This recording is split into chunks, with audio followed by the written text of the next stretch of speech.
Eu falei no começo que eu ia falar sobre a vinda do inverno, né?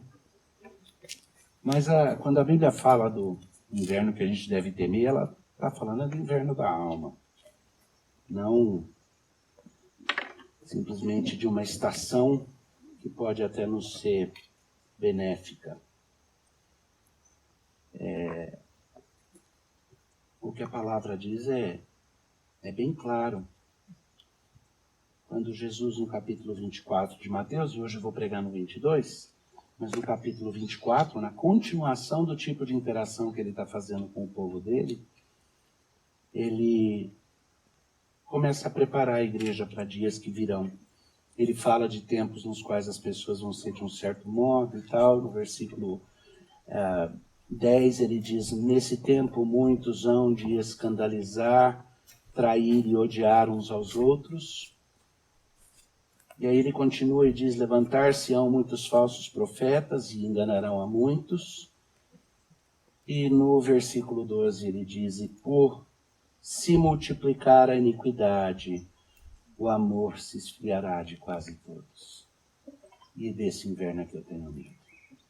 Eu já experimentei temperaturas onde com o fator vento você tinha uma condição tão gelada, que o mero cuspe já batia como pedrinha de gelo no chão. Eu já experimentei, mas nada me aterroriza como o frio da alma, especialmente na minha. Nessa semana, à medida que a gente vai aprendendo a fazer aquilo que já compartilhei com vocês em sermão recentemente, que é tentar entender os tempos, avaliar os tempos, não prognosticar e fazer adivinhações, mas sim aprender a ler os sinais. E eu preguei bem sobre isso, quem quiser vai e referencia o sermão, acho que de umas 2, 3 semanas atrás. Mas na tentativa de fazer isso, uma das coisas que tem me preocupado é a percepção de uma frieza no coração que aos poucos vai vindo quando a gente nota a circunstância na qual está. E o duro é que eu descubro que não é só comigo. E aí vira uma luta dupla, porque eu preciso lutar para não impedir que o meu coração vá se esfriando à medida em que a gente vai acostumando com a distância. E eu também fico preocupado com o corpo de Cristo. O que a gente faz para isso não acontecer com o corpo de Cristo? Eu aprendi muito cedo que a gente acostuma com tudo. Uma pessoa que é muito próxima e querida minha. E que teve a dor de experimentar o que significa ficar algum tempo em cadeia.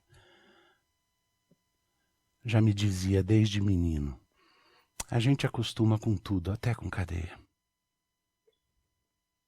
Mamãe, alguns anos atrás, são quase 30, publicou um artigo que teve um impacto interessante numa revista cristã americana, na qual ela propunha que era a época do ápice da crise da AIDS, e ela trabalhava com aidéticos na cidade de Boston e Cambridge, que é a cidadezinha ali ao lado, e ela dirigia um programa que trabalhava com a assistência a essas pessoas. E nesse artigo, falando sobre isso, ela menciona, e ela usou um termo, eu acho que foi a primeira vez que eu vi o termo ser usado, mas hoje ele já é repetido em vários lugares. Ela usou uma expressão, ela disse que algo que se traduziria para o português como fadiga de compaixão. Compassion fatigue. É quando passa muito tempo onde você precisa exercer a sua compaixão e você eventualmente esfria quanto a isso e já não tem mais a sensibilidade. Ora, vocês sabem o que é isso? Até unha encravada a gente acostuma depois de um tempo, desde que ninguém pise, a gente ignora. A gente vai ficando insensível. E eu não quero ter um coração insensível, eu não quero ver o povo de Deus tendo um coração insensível, mas Jesus avisou que haveria um tempo no qual haveria um esfriamento, um inverno da alma, um esfriamento do coração. E há um sentido no qual o que Jesus está falando ali é aquilo que nós chamamos de escatológico, porque se refere a um momento específico da história. Mas toda vez que a Bíblia trabalha com escatologia, ela sempre tem referências futuras que são específicas, ela sempre tem ao mesmo tempo ensinamentos gerais, princípios gerais, que são arquétipos para entender o todo. E eu não sei se nós estamos nos aproximando de um tempo final onde o amor se esfria do coração de quase todos. Às vezes é essa a impressão que eu tenho. Mas é impressão, não posso falar que é a palavra do Senhor. Mas a palavra do Senhor diz que esse é um risco sempre eminente para o meu coração e para o de vocês. E aí vem aquelas pequenas coisinhas, aquelas dicas que você lê, os pequenos sinais que vão incomodando. Por exemplo, eu comecei a sentir um certo incômodo com o fato de que no começo dessa situação nova, você tinha situações nas quais as transmissões dos cultos que estavam sendo transmitidos para que outros pudessem assistir em casa, elas eram assistidas por muita gente. Gente de outras igrejas corria de um para outro para assistir 2 ou 3 cultos, sermões e pregações. E nessa semana, um dos centros de difusão de notícias dentro do chamado Mundo Gospel publicou um artigo dando as estatísticas de como houve um declínio muito grande, maior do que 30%, 40% do número de pessoas assistindo os cultos que estão sendo transmitidos, do número de pessoas participando nas devocionais. Eu sei que às vezes a gente fala, mas está cansando, tá? O problema é outro, o problema é o retorno depois da normalidade. Eu tenho medo do inverno da alma. E quando ele se aproxima, eu acho que a gente precisa, como igreja, parar, pensar, tomar consciência do que está acontecendo. Duas músicas interessantes não me saíam da cabeça quando eu matutava sobre esse texto da palavra do Senhor, já na fase final, não mais de interpretar, ler e entender o texto, mas já na fase de preparar o coração para compartilhar o texto. E muito interessante, uma das músicas, todos vocês conhecem, eu vou, a despeito do risco aqui, vou tentar. É aquela, eu ia tocar aqui, mas em vez de tocar, eu vou só compartilhar com vocês. É aquela que diz, quando o inverno chegar, chama Primavera, né? Eu acho. E a música fala, eu quero estar junto a ti. E ela é romântica. Mas eu queria poder, de coração aberto, dizer para o meu Senhor, quando o inverno chegar, eu quero estar junto a ti. Eu não quero que o inverno se transforme no inverno da minha alma. Eu não quero que o inverno das circunstâncias se transforme no inverno da minha alma. Outra que é mais pesada, essa daí eu estava tocando no começo do culto, eu vou até só dar uma ideia para vocês de como ela sai completamente fora do lirismo lá do Tim Maia. Essa aqui.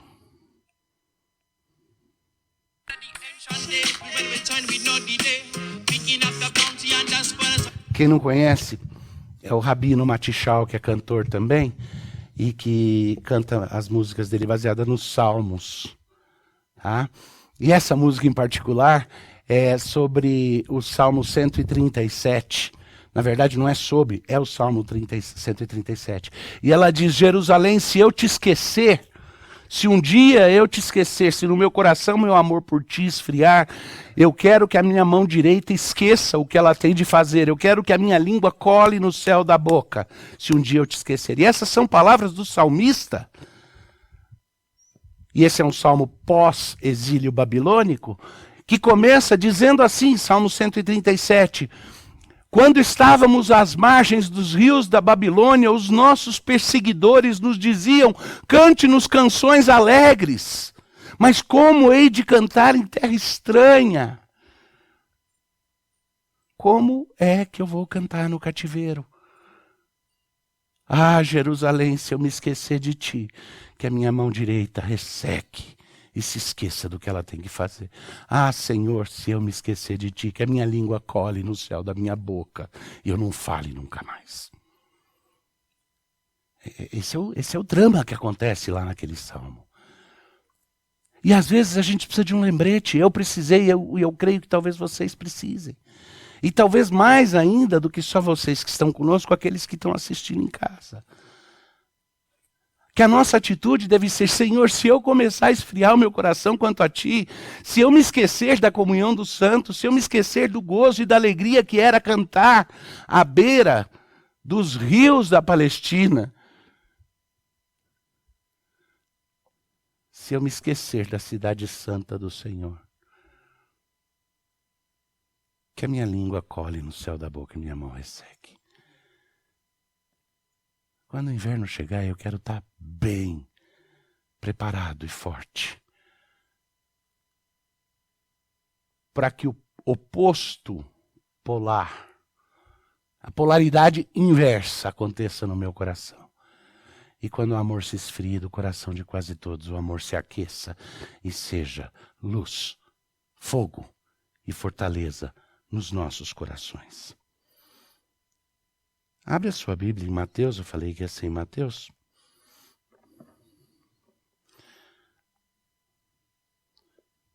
Capítulo 22.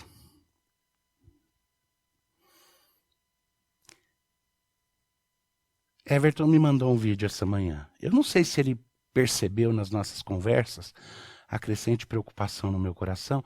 Não com os membros da igreja, como que a gente mantém os membros, mas a preocupação genuína, como é que a gente não deixa que o amor se esfrie do coração de quase todos.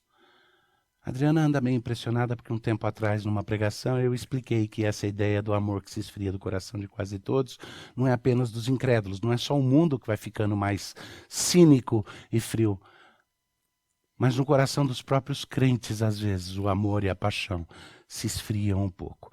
Mas o Everton mandou um vídeo que coloca isso em termos de brincadeira, como se fosse um curso de treinamento de pastores, para uma preocupação que para muitas pessoas, em vez de ser mais a questão da essência do coração, é mais a questão de que o pessoal vai acostumar a não ir para a igreja e como é que faz para voltar depois.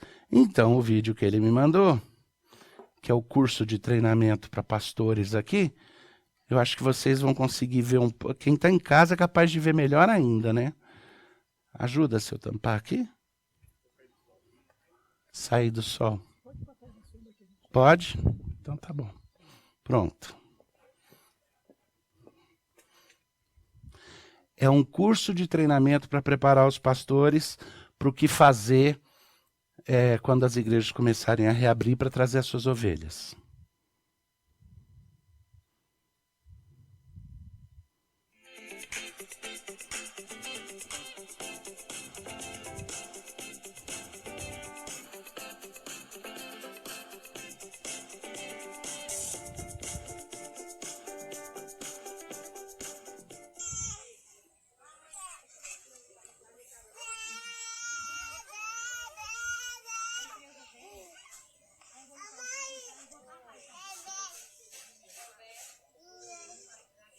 Pega pela orelha e puxa de volta, ué. Ovelha fujona.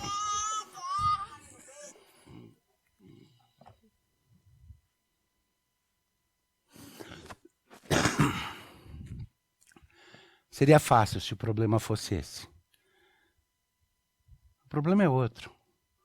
O problema é que, de fato, a gente se acostuma com qualquer situação. E se não formos lembrados por Deus que nós nos acostumamos até mesmo com as situações de pecado, que nós somos experts em enganar a nós mesmos, não só os outros, que nós conseguimos constrangir o Espírito Santo que há em nós, quando nós nos acostumamos com situações e nos tornamos confortáveis com aquilo que nunca nos deveria ser confortável. Isso se estica para muito mais do que só a questão das igrejas. Isso se estica com o fato de que essa situação que o mundo nunca experimentou, de coletivamente o mundo quase parar, isso era assunto de música antiga, o dia em que a Terra parou. Isso daí a gente tinha expectativa que só num momento escatológico todo mundo ia parar. E agora, quando começa a esboçar um retorno, a grande pergunta é: a gente sabe que não vai ser igual era antes, mas aonde que as mudanças e alterações do novo normal, da nova normalidade que nós vamos experimentar, vão estar par e passo com o esfriamento do coração quanto a muitas coisas preciosas? Não permita isso. Ouça a palavra do Senhor quando ela fala sobre essa questão. Quando ela nos explica o que é que acontece quando o amor se esfria até do coração daqueles que amam. Tá? Tem precedente histórico. Vamos lá, deixa eu ler com vocês. Mateus capítulo 22. Contar o que estava acontecendo. Havia uma tentativa aí de pegar Jesus, de qualquer forma. Eles queriam fazer armadilhas aí para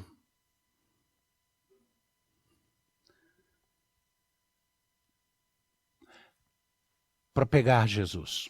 Eles eram uma liderança religiosa e eles sentiam que havia uma ameaça. No capítulo 21, vamos começar aqui, no 42, para dar um pouquinho de contexto. Jesus está explicando para eles uma parábola que é para os fariseus e saduceus que se reuniram e que juntos estavam tentando de alguma forma fazer uma armadilha para Jesus. E Jesus então conta uma parábola para eles que representa o fato de que a motivação deles é torpe.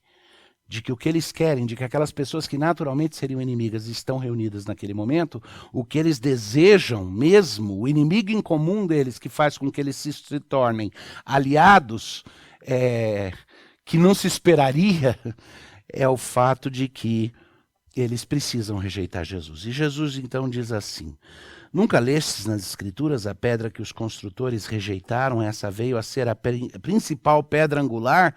Isto procede do Senhor e é maravilhoso aos nossos olhos.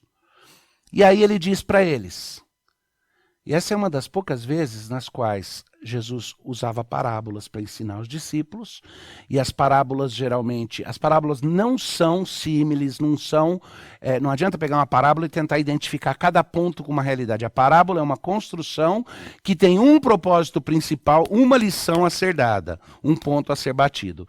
Jesus acabou de dar uma parábola, ele explica por antecipação, em vez de fazer como em outros momentos, onde ele dava 3, 4 parábolas, o reino é semelhante, o reino é semelhante, o reino é semelhante, saía com os discípulos e aí explicava o significado.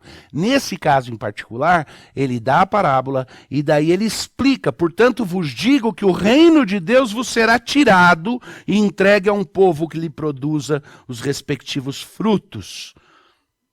Tudo o que cair sobre esta pedra ficará em pedaços, e aquele sobre quem ela cair ficará reduzido a juízo e pó.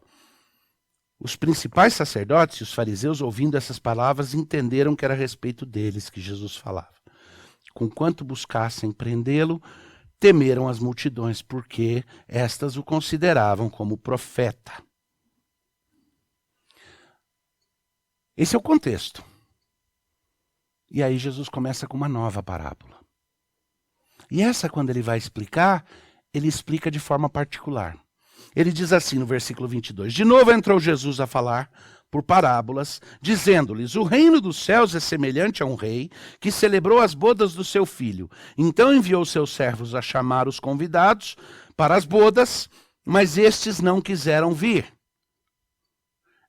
Enviou ainda outros servos com essa ordem: dizei aos convidados: eis que já preparei o banquete, os meus bois e cevados foram abatidos e tudo está pronto.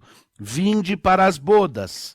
Eles, porém, não se importaram e se foram, um para o seu campo e outro para o seu negócio. E os outros, agarrando os servos, os maltrataram e mataram. O rei ficou irado e, enviando as suas tropas, exterminou aqueles assassinos e lhe incendiou a cidade. Então disse aos seus servos: está pronta a festa, mas os convidados não eram dignos. Ide, pois, para as encruzilhadas dos caminhos e convidai para as bodas a quanto encontrardes. E saindo aqueles servos pelas estradas, reuniram todos os que encontraram, maus e bons, e a sala do banquete ficou repleta de convidados. Entrando, porém, o rei para ver os que estavam à mesa, notou ali um homem que não trazia veste nupcial. E perguntou-lhe: amigo, como entraste aqui sem veste nupcial? E ele emudeceu. Então ordenou o rei aos serventes: amarrai-o de pés e mãos e lançai-o para fora. Nas trevas ali haverá choro e ranger de dentes, porque muitos são chamados, mas poucos escolhidos. Eu preguei sobre esse texto anteriormente, aqui na nossa igreja, para vocês. Mas eu quero voltar a ele porque eu acredito que parte desse esfriamento do amor que acontece nos nossos corações é exatamente esse processo, no qual aquilo que Deus oferece para nós, a redenção que nos purifica, as dotações e capacitações que Ele nos dá, aquilo que Ele nos faz, nós muito facilmente nos acostumamos com essas coisas. E as coisas que acontecem ao nosso redor, do lado de fora, as vicissitudes, as transformações de vida, as coisas boas e também as coisas ruins, nós também nos acostumamos facilmente. E é muito fácil perder de vista a preciosidade que temos na comunhão com Cristo, na comunhão dos santos, na vida da igreja. Aquilo que nos torna fortes. Facilmente nós nos esquecemos e em ingratidão nós nos tornamos ocupados ou distraídos demais para prestar atenção. A parábola é sobre, Jesus acabou de dizer, eu estou falando que vocês, fariseus, saduceus, dois lados opostos, vocês, pseudo-religiosos, estão rejeitando exatamente a pedra fundamental. Vocês não estão entendendo que o que vocês estão jogando fora é a essência de toda a religião. Vocês exploram a Bíblia, mas não conhecem, porque as Escrituras falam de mim. E aí é nesse contexto que Jesus dá uma parábola que mostra que muitas vezes aqueles que seriam os convidados naturais para o grande banquete, para as bodas do cordeiro, para as bodas do filho do rei, se esquecem. E o que Jesus falou para eles é: o reino vai ser tirado e dado para outros. E eu estou juntando no meu coração e na pregação aqui as duas coisas. O inverno está a caminho. O inverno da alma, um tempo de frieza de coração. E as circunstâncias que nós estamos experimentando, nas limitações que elas criam para a igreja, para a vida da igreja, sempre que a gente ora pelas autoridades, em cumprimento à ordem bíblica, a gente ora para que eles cuidem da nossa nação, cuidem do reino dos homens, de forma que a igreja tenha liberdade para exercer a sua função. Nós oramos pelos governantes para que eles conduzam a coisa de forma que a igreja viva em paz e prosperidade e possa então cumprir o seu ministério. Nós estamos experimentando circunstâncias que são limitadoras por fora e por dentro. Ora, nós ainda levantamos e discutimos no nosso senso de justiça se essas limitações são legítimas ou não, e grande parte delas não são. É um imiscuir numa esfera que não pertence, de fato, ao reino dos homens. Mas, independente disso, eu estou falando hoje de uma preocupação maior com algo que acontece no coração, quando a gente devagarzinho não percebe que aos poucos vão sendo solapadas não apenas as nossas liberdades externamente, mas vai sendo solapado o nosso coração e o ânimo e a vontade de buscar ao Senhor a qualquer custo. É assim que você prepara um povo para se render. Você vai mexendo aos poucos, tirando casquinha aqui, casquinha acolá, para que quando chegar a hora do bote, o enfraquecimento seja grande o suficiente, que não haja reação. É assim que todo sistema perverso se estabelece. E Jesus está explicando que o reino é algo que nós podemos perder o barco, nós podemos deixar de apreciar. Ele não está falando aqui, a parábola não é para falar sobre ir para o inferno ou ir para o céu. A expressão, ao ranger de dentes e tudo, é daquele que se fingiu como convidado da festa, mas que nunca se vestiu com as vestes nupciais, que é a purificação que Cristo traz. Mas aquilo está lá dentro só para mostrar esse ponto. Não para ser esticado, porque de fato aqui o que está acontecendo é que pessoas que deveriam participar da festa do reino estão distraídas demais, ocupadas demais ou cansadas demais para isso. E tem outras coisas a fazer. Eu comecei a falar para vocês, mencionei a questão lá que o Gospel Prime News fez aquela estatística de pessoas que estão assistindo os cultos e tudo, mas é mais que isso, há uma preocupação da parte de muita gente, fora essa mais comezinha, que eu não estou nem aí com ela, como é que faz para as pessoas voltar para a igreja? Como é que faz para buscar a ovelha? Vai lá pegar pela orelha e traz. Mas fora essa brincadeira, a preocupação é muito mais séria. Será que, longe da comunhão dos santos, quando nós pecamos, e não importa se é para salvar a vida, não importa se é para preservar, eu temo mais aquilo que pode me ferir a alma do que aquilo que pode me ferir o corpo.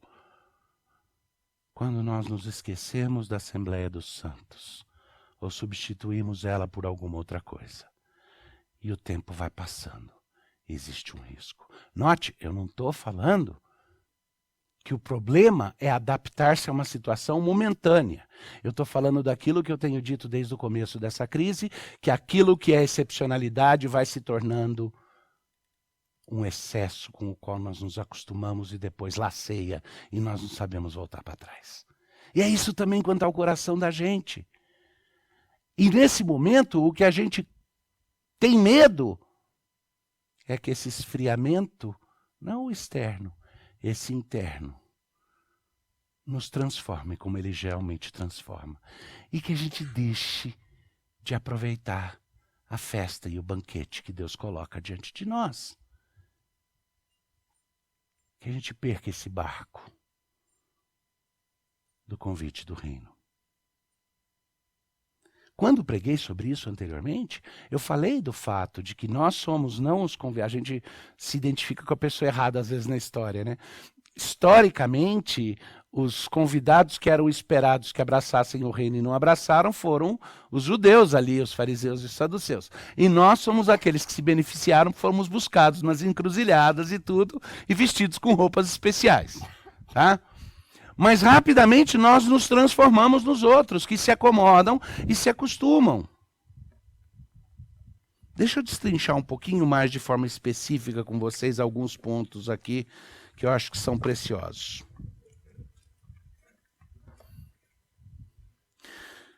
Quando nós lemos que Jesus disse a eles, a pedra que os construtores rejeitaram, essa veio a ser a principal pedra, a pedra angular,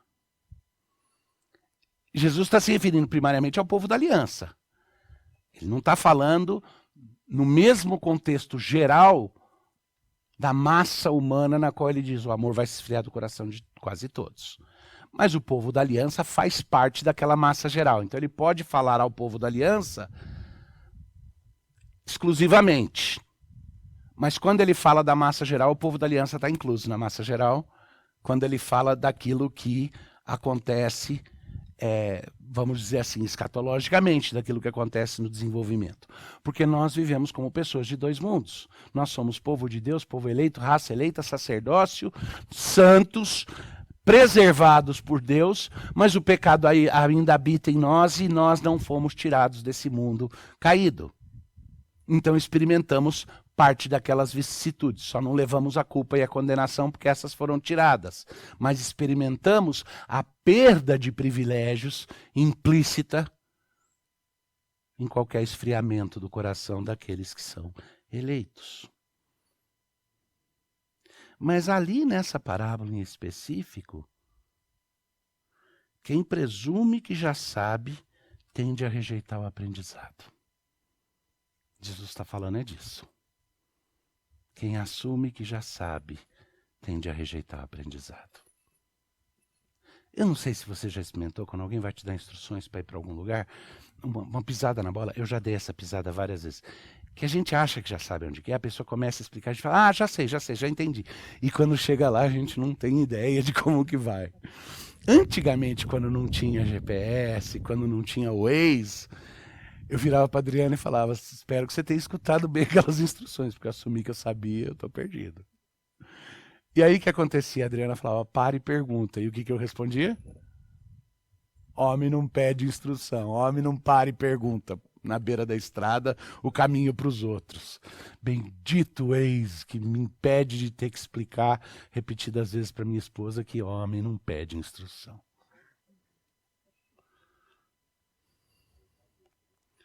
Mas toda vez que eu presumo, assumo que eu já entendi, que eu sei, ou que eu estou bem, eu fico cego para perceber as coisas. É como se eu virasse agora e dissesse ali para o meu filho, dissesse ali para o diácono Daniel, cuidado, você vai cair na piscina. E ele dissesse para mim, não, eu já estou tomando cuidado. E ele não percebesse que eu tinha notado que a cadeira dele estava com um dos pés muito próximo da borda. E ele presumiu e assumiu, nem olhou, talvez porque não queria passar vergonha de ter sido lembrado por alguém, ou especialmente pelo pai. Ou não sei, tem 1000 razões. Mas é comum na nossa vida fazer isso. E a primeira coisa que você pode fazer é rejeitar o que eu estou falando aqui, dizendo, não, eu já sei disso, eu tô alerta para esse perigo. E é o jeito mais fácil de se entregar ao que vem. Presume e assume que você já sabe, que você já entendeu, e aí você vai rejeitar o aprendizado. Aqueles fariseus e saduceus, cada um a seu modo, interessante, de forma diversa, brigando entre eles, achavam que já tinham entendido as Escrituras, e por isso rejeitavam o que Deus estava fazendo. E o que Jesus explica ali é que o reino dos céus é semelhante a um banquete espiritual que é oferecido para aqueles que têm o direito, que são as pessoas que normalmente participariam desse banquete. Mas esses convidados naturais, ou porque estão distraídos, ou porque presumem que não há necessidade daquilo, é bom segurar as tendas aí que elas voam. Eles simplesmente não têm interesse. Mas há um ponto curioso. O rei, quando ele resolve abrir, convidar todos ali na parábola, ele convida os indignos. Mas olha que interessante. Ele os convida onde eles estão. Ele não diz, me acha as pessoas bonitas, ou me acha as pessoas com potencial, me achem as pessoas inteligentes. Nem diz, me achem só gente feia, me achem só gente pobre, me achem só gente doente. Ele não faz. Ali na parábola ele diz, vai e acha aqueles que não seriam os convidados naturais. Mas a gente não fala, Jesus me aceita do jeito que eu sou? Não é bem assim. Ele me busca, me abraça, como eu sou. Mas ele tem uma condição para que eu seja aceito pelo Pai. Qual que é? Eu preciso ser justificado em Cristo. Esse é o sentido das vestes ali, tá? Ou seja, ele me busca como eu estou e aonde eu estou. Mas ele não me traz para si como eu era. Ele me transforma, me justifica, me limpa, me purifica.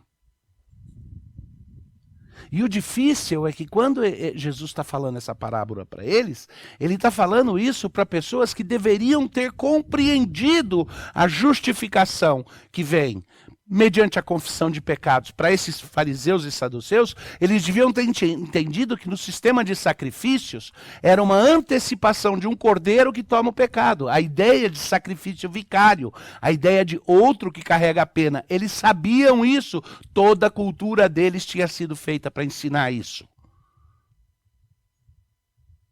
Mas eles eram tão bons que eles já nem precisavam. Talvez eles acreditassem que geneticamente, de alguma forma, porque os pais e os pais dos pais e os pais dos pais tinham seguido a aliança de Deus, eles tinham herdado neles algo que fazia com que eles nem precisassem mais da purificação e da justificação, porque eles eram os convidados naturais.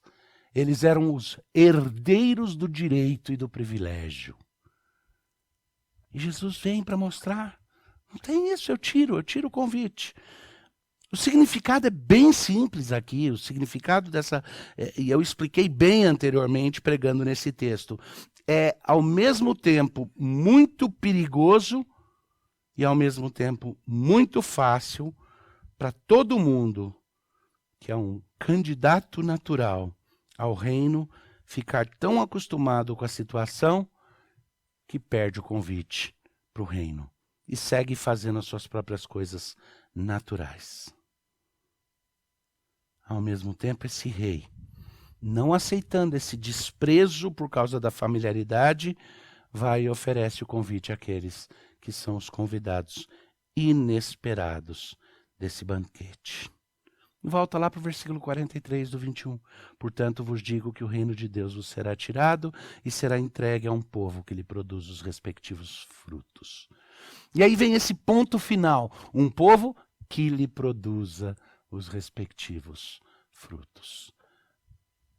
O frio no meu coração, que como homem eu luto com o frio no meu coração que pode me afastar das coisas de Deus, como servo do Senhor responsável por parte do rebanho deles, não como pastor, porque o pastor é Cristo, mas como um co-pastor, alguém que ele colocou para ajudar a conduzir esse povo. O frio que eu sinto na minha alma, nesse sentido, é o medo de que o inverno chegando, chegue aos nossos corações também, e não só do lado de fora. E que ou por nos acostumarmos com uma nova situação, ou porque nos é natural assumir a mesma temperatura do ambiente no qual vivemos, uma questão térmica simples, o risco de que facilmente nós percamos esse banquete maravilhoso da celebração do Senhor. Isso diz respeito ao afastamento uns dos outros, ao afastamento da igreja. Isso diz respeito à sua paciência que está se exaurindo. Tem sermões que eu venho pregando para vocês há alguns anos que ficam me vindo à cabeça agora e me dá vontade de dizer: aproveita que você está em casa e assiste alguns deles de volta. Se você não souber correr com os que estão, andar com os que estão, correr com os que estão a pé, como é que você vai andar com os que estão a cavalo? Lembra desse sermão? Vocês não sofreram até a morte ainda, se fortaleça. Tem uma série de coisas que a gente estava precisando fazer agora para se fortalecer e preparar para esses novos tempos. Porque virão tempos nos quais as pessoas vão ser gananciosas, imorais, mentirosas, cultuadores de si mesmo e não de Deus. E nesses tempos o amor vai se esfriar do coração de quase todos. E à medida que Satanás engana as nações, a Bíblia fala, se o tempo não fosse encurtado, ele enganaria até muitos dos eleitos. Agora, se você me perguntar, então, pastor, o senhor está dizendo que já estamos nos tempos finais. Sim, desde a época de Jesus, os apóstolos estão dizendo que estamos experimentando um último momento. Agora, a gente não sabe a duração desse último momento. Mas o que eu sei é a dinâmica do nosso coração. Quando a gente começa a se acostumar e se esfriar. E faz pouco caso da única coisa que vai ser a nossa boia salva-vidas. Quando o emprego for pro ralo. Quando as liberdades forem cerceadas. Quando vermos nação se levantando contra nação em conflito. Ou quando vermos a verdade ser chamada de mentira e a mentira ser chamada de verdade, com toda a veemência de um aparato de comunicação forte. A única coisa, a única boia segura é a pregação do Evangelho e o corpo de Cristo e os nossos irmãos. Quando a porca torcer o rabo, é na comunhão dos santos que nós vamos encontrar a única forma de resistir. Meu Deus, a Bíblia é tão clara quanto a isso. Vai chegar uma hora que você não vai conseguir comprar, fazer comércio, fazer empréstimo, você não vai conseguir fazer tudo isso daí se você não topar se associar a um sistema iníquo que é contra Deus. E nesse momento, como é que a igreja vai sobreviver? Escambo secreto vai ser coisa só de crente. Mas deixa eu parar por aqui, porque eu não quero fazer isso apavorando vocês com o que vem pela frente, porque eu nunca me esqueço quando eu estava pregando, acho que era em Marabá, algum tempo atrás, a Sunamita deve lembrar, porque ela que agendou minhas pregações lá, e eu estava pregando exatamente sobre o confronto com o momento final da vinda de Cristo, e literalmente, vocês não vão acreditar, vocês vão achar que é piada, mas tinha mais de 200, 300 testemunhas que viram. Literalmente no momento em que eu estava falando sobre a futilidade de achar que isso daqui vai durar para sempre, explodiu o transformador elétrico no poste na frente da porta da igreja. E acabou toda a eletricidade. Faísca, faísca, acabou a energia. E literalmente teve gente que falou, oh meu Deus. E eu ri e falei, tá aí, tá ilustrado. É isso, meus irmãos. A gente está pronto. O inverno está chegando. Não só o inverno gostoso que eu gosto aqui, dos meus 5 graus a menos que São Paulo. Eu gosto do solzinho também, mas eu gosto do frio. Mas não é só esse inverno. É o inverno de um mundo diferente. E eu entendo que algumas pessoas olham e falam, nós vamos sair dessa pandemia mais fortes, vai sair mais bonito, porque a gente está exercendo misericórdia. Essa semana, num debate, num painel, discutindo, uma das pessoas enfatizava, eu fiz a minha fala, e uma das pessoas enfatizava o fato de que a igreja tem sido um participante ativo em exercício de misericórdia durante esse momento de crise. E dava exemplos. Era uma ministra de Estado, a ministra Damares. Mas, e eu entendo isso, mas nem ela tem o otimismo de que esse é o padrão das coisas. Ela estava falando da participação que a igreja está tendo e da validade disso. Mas qualquer um que tenha sensibilidade e tenha a apreensão de saber que a igreja vai precisar, durante a adaptação para a nova situação, se preparar e se fortalecer, para que aquecidos os nossos corações, a gente traga fogo, calor e luz no mundo que parece caminhar rápido para a escuridão. O que eu não consigo é ter o otimismo de achar que esse mundo está sendo, de alguma forma, iluminado e transformado melhor. Porque eu ouço pessoas falarem de paz, paz, paz, e não há paz.